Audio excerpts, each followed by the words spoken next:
Have you ever snapped awake between 3 and 5 a.m., staring at the ceiling and wondering why sleep won't stick? If you're a woman over 50, you're not alone. Early morning awakenings are common at this stage of life and often relate to normal hormone shifts, stress, or sleep habits. Not a warning about your future or a sign that something terrible is coming. Tonight, I'll share 5 practical, science-supported steps you can use in the moment to calm your body and settle your mind so you're more likely to drift back to sleep and wake steadier tomorrow. Stay with me through number 4. Most people skip it, yet it can make the biggest difference. These are simple techniques you can try right away, focused on what actually helps in those quiet hours instead of fueling frustration. If this topic speaks to you, please like the video and consider subscribing with notifications so you won't miss new, practical sleep tips for women over 50. Your feedback matters. Comment 1 if this helps, or 0 if it misses the mark so I can improve what you see next. If early morning wake-ups persist for several weeks or disrupt your days, talk with your healthcare provider to rule out conditions like insomnia, depression, or sleep apnea. Now let's get started. 1. Don't force sleep. Do this instead. Picture this. Your eyes snap open in the dark and the clock reads 3:17 a.m. If you're a woman over 50, that moment may feel familiar. You start doing the math, 3 hours left if you fall asleep right now, then 2.5, then less, and your worry climbs. The harder you try to shove yourself back into sleep, the further it slips away. Early morning awakenings are common after 50 and often relate to normal hormonal shifts, stress, or uneven sleep habits. They're frustrating, but they're not a sign of doom. The real trap is panic. Pressure and self-talk like, "I must sleep now," make your brain more alert, not less. Trying to force sleep is like squeezing water in your fist. When you strain, your heart rate ticks up, thoughts speed, and your nervous system leans toward wakefulness. Flip the script. Sit up gently, not to start the day, but to change the channel from frustration to reset. That small shift tells your brain you're steering the moment instead of spiraling in it. Begin with your breath. Inhale through your nose for a count of 4. Pause briefly, then exhale through your mouth for a count of 6. Repeat for a minute or 2. Slow, deliberate breathing engages your body's relaxation response and helps quiet the stress signals that keep you wired. As your shoulders loosen and your heartbeat steadies, you're guiding your system back toward neutral rather than forcing anything. Now play detective. Small discomforts can wake you or keep you up without you realizing why. Is your pillow flattened? Are the sheets twisted? Is the room stuffy or too warm? Smooth the bedding, fluff the pillow, crack a window if air is stale, and set the thermostat in a sleep-friendly range, about 60 years. If your mouth is dry, take a small sip of room temperature water. These tweaks reduce physical cues that nudge the brain to stay alert. Resist the urge to grab your phone. Bright blue-rich light at night can suppress melatonin and signal your brain that it's time to be awake. Instead, anchor your attention on something gentle. Imagine waves sliding onto a quiet shore or light moving through trees at dawn. If your body feels restless, swing your legs to the side of the bed, stretch your arms overhead, roll your shoulders, and let your muscles release. Think of it as a 1-minute reset to dissolve tension built up while you were tossing. If thoughts keep looping, don't wrestle them. Park them. Keep a small notebook by the bed and jot the first few items swirling in your mind. A worry, a reminder, a thought you'd like to revisit tomorrow. Getting these out of your head reduces mental clutter so your nervous system can stand down. You're not writing a chapter, just clearing space. You may have heard anecdotes about people using the pre-dawn hours for creativity. Interesting, but not a prescription. Your priority is protecting overall sleep and daytime function. If a minute of writing or a gentle stretch helps you settle, use it. If it starts to feel like work, step back and return to your breathing. At 3 a.m., the goal isn't productivity. It's easing your body and mind back toward rest. Most importantly, reframe the wake-up. Being awake isn't a failure. It's a cue to care for yourself.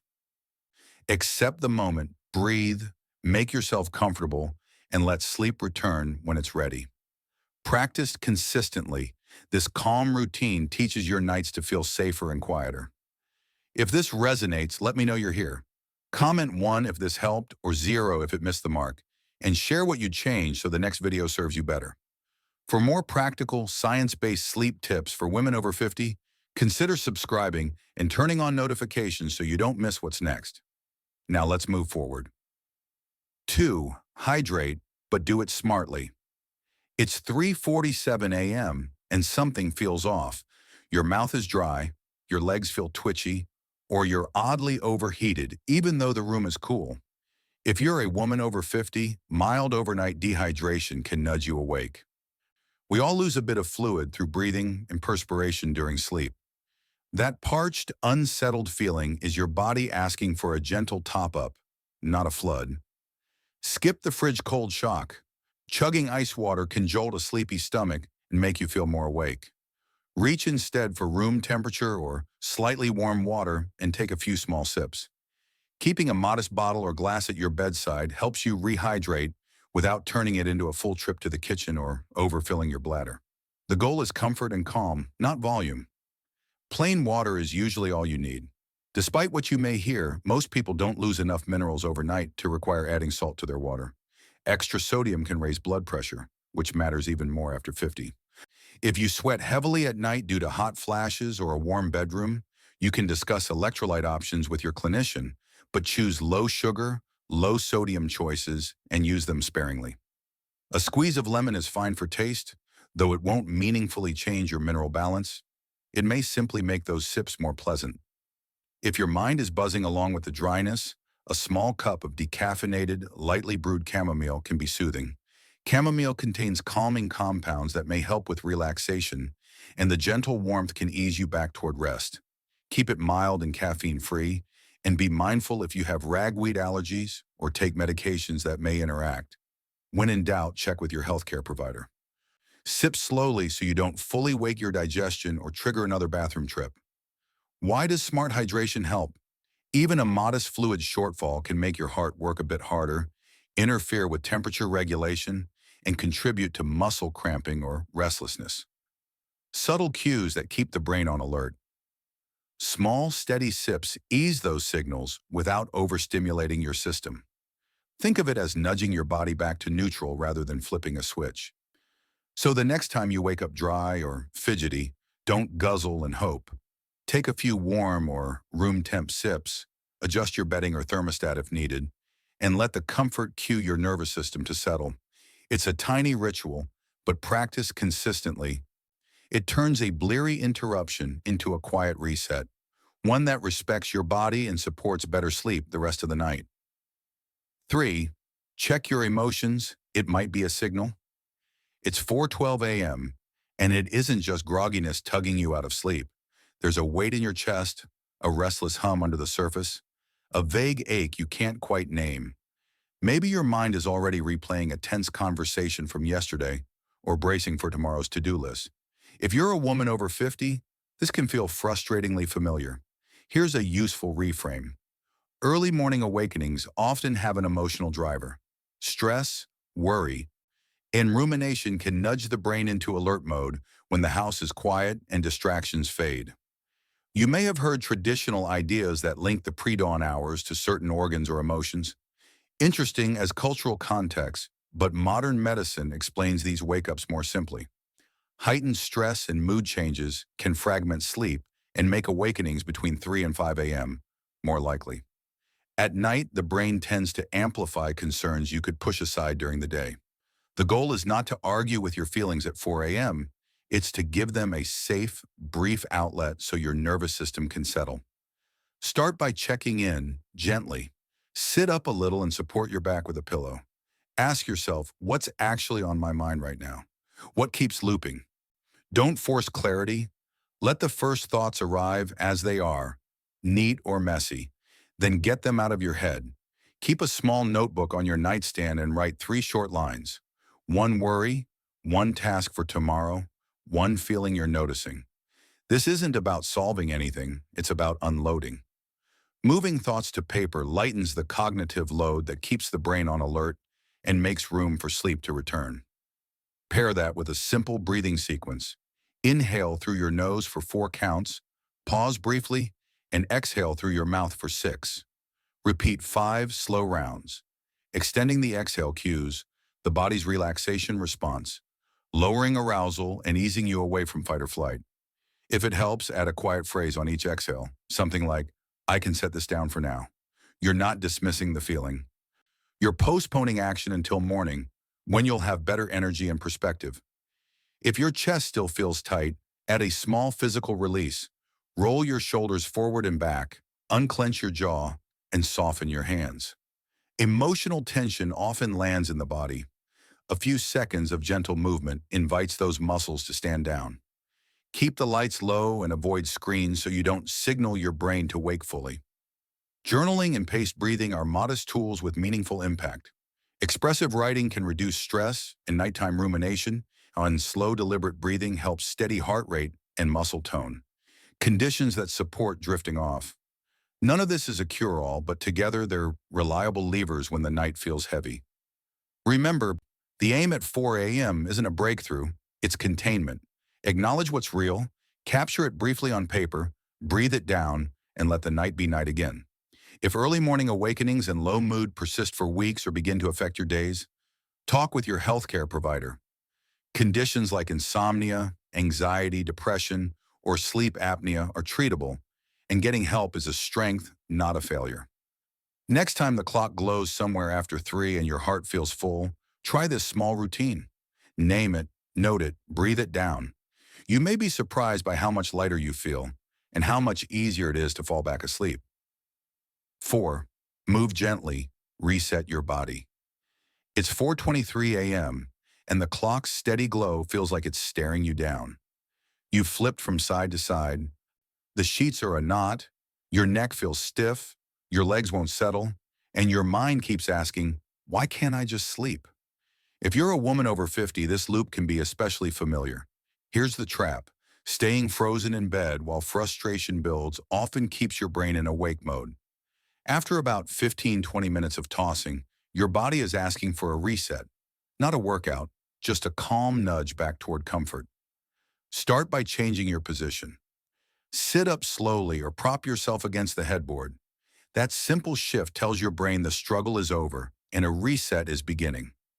Roll your neck gently, chin toward chest, then ease one ear toward the shoulder, then the other. Move slowly and stop if anything hurts. You're not trying to stretch hard. You're inviting tight muscles to soften after a night of awkward angles. Give your shoulders attention next. Lift them toward your ears on a quiet inhale, then let them drop as you exhale. Repeat a few times at an easy pace. This pairs movement with breath, helping your nervous system step out of high alert. If you hear a small creak, don't force more range. The goal is comfort, not intensity. Now bring in a simple forward hinge. Scoot to the edge of the bed, plant your feet, and fold gently from the hips. Let your hands slide toward your knees or shins, and allow your back to round naturally. Hold for a few relaxed breaths. Think of it as a sigh for your spine, enough to wake up circulation after lying still, not enough to feel like exercise. If your legs feel twitchy, add a light shakeout. Lift one foot a few inches and give it a gentle jiggle for 10 seconds. Then switch sides. Keep it playful and minimal. For many people, a few seconds of easy movement helps restless legs settle. If you have frequent or severe leg discomfort at night, mention it to your healthcare provider. Conditions like restless leg syndrome are common and treatable. Throughout this 1-minute reboot, keep your breathing slow and measured. 4 counts in through the nose, brief pause. 6 counts out through the mouth. Longer exhales cue your body's relaxation response, easing heart rate and muscle tone, and making drowsiness more likely to return. Cold hands or feet can also be a clue that your body's not ready to drift off. Warm extremities support the natural cooling of your core that happens before sleep. Rub your hands together to make gentle heat, then cup them over your toes or slip on soft socks. You're creating a cozy signal that it's safe to let go. Avoid bright lights and screens during all of this so you don't send a wake-up message to your brain. When you've finished, ease back into bed and keep the lights low. If drowsiness doesn't return within a short window, Repeat a couple of the gentlest steps or sit in a dim, quiet spot with calm breathing until sleepiness builds again. The intention is simple. Reduce tension, restore comfort, and let your nervous system downshift without pressure. 5. Calm your brain with sound. It's 3:58 a.m. and your mind is sprinting. Did you lock the door? What's on tomorrow's calendar? Why did that comment from years ago pop up now? If you're a woman over 50, this late-night mental loop can feel relentless. Trying to force your brain to relax rarely works. It's like telling a toddler to sit still after a sugar rush. What helps is giving your attention something gentle and steady to follow. Sound that guides your nervous system down from high gear without the jolt of screens or bright light. Start by skipping the phone. Late-night scrolling spikes alertness and exposes you to blue-rich light that can suppress melatonin. Instead, reach for audio you've queued up in advance. One great option is pink noise. You've probably heard white noise, the even hiss of a static channel. But pink noise softens the higher pitches, creating a deeper, more natural blanket of sound. Like steady rain, wind through trees, or waves lapping ashore. Research suggests this kind of consistent, low-level sound can reduce arousal and support deeper, more stable sleep. Keep the volume low, just enough to hear without pulling you fully awake, and let the sound smooth the edges of your thoughts. If you want a little guidance, try a short sleep meditation. 5 to 10 minutes is plenty. A calm voice can lead you through slow breaths or a simple body scan, noticing your toes, ankles, calves, and so on. It works because it gives your brain a clear, soothing task that's focused but not stimulating. Test a track during the day to make sure there are no sudden ads or loud intros. Then keep it ready with your device on a dark, minimal display and a sleep timer so it shuts off on its own. Prefer words to waves? Choose a monotone audiobook. Nothing dramatic, no cliffhangers, just a steady, low-energy narration. Nature essays, gentle history, or a straightforward lecture can be perfect. The point isn't entertainment. It's a quiet voice that your mind can idly track until it drifts. Set the volume to barely there and avoid stories with musical stings or big plot turns that might yank you back to alertness. Why does sound help at this hour? Your brain is wired to latch onto patterns. When it's racing, it behaves like a car stuck in high gear. Consistent audio provides a simple rhythm that encourages your nervous system to downshift. You're not trying to drown out your thoughts. You're offering them a softer track to follow until the body's natural sleep drive takes over again. Pair the audio with slow breathing. 4 counts in through the nose, a brief pause, 6 counts out through the mouth to reinforce the signal that it's safe to settle. A few practical touches make this even smoother. Prepare your audio options before bedtime so you aren't fumbling with screens at 4 a.m. Use a sleep timer so sound doesn't play all night. Keep lights dim, keep movements minimal, and let the calm build gradually rather than chasing it. That's your 5-step toolkit to turn those 5 a.m. wake-ups into moments of calm, care, and clarity. If you're a woman over 50, I hope this gave you a practical way to listen to your body and your mind. What's the one tip you'll try tonight? Slow breathing, a few room temperature sips of water, a gentle stretch, a quick journal note, or soothing sound? Tell me in the comments what you're choosing and how it goes for you. If this helped, please like the video, subscribe, and share it with a friend who could use steadier nights. You'll also find more science-based tips on our channel, Senior Health Guard, where we focus on sleep, strength, and brain health after 50. For your next step, watch our follow-up, a short guide to the most common reasons women over 50 wake early and how to talk with your clinician if it keeps happening. Wishing you a restful night and a clear, energized morning.